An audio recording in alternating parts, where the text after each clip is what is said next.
দেখো পেঁয়াজি, কারোর ঘরে সবজি না থাকলে ডাল করলে পেঁয়াজটাকে এরকম করে বড়ার মতন করে ডালের সঙ্গে খুব ভালো লাগে। তো দেখো আমিও তাই করলাম। এই যে, যেহেতু সবজি নেই, ডাল হয়েছে, খাবো কি দিয়ে, তার জন্যই করা হলো পেঁয়াজি।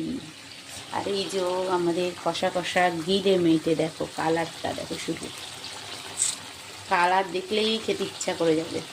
খুন্তিটা যেহেতু এইখানে, তো আমি দেখো কি দিয়ে উল্টাচ্ছি, তোমরাও তাই করবে, হাতের সামনে যা পাবে তাই দিয়ে। রাঁধুনিরা তাই করে, হাতের সামনে কি করবে, পুড়ে যাবে, না হলে এত স্বাদের আমাদের পেঁয়াজিটা পুড়ে যাবে। নিয়ে নিল বড় বড় লোটে মাছ। কি হবে এই লোটে মাছের রেসিপিটা তোমরা জানিও। তাহলে আমি আজকে, তাহলে তোমরা জানালে, তাহলে আমি সেইভাবে রান্না করব।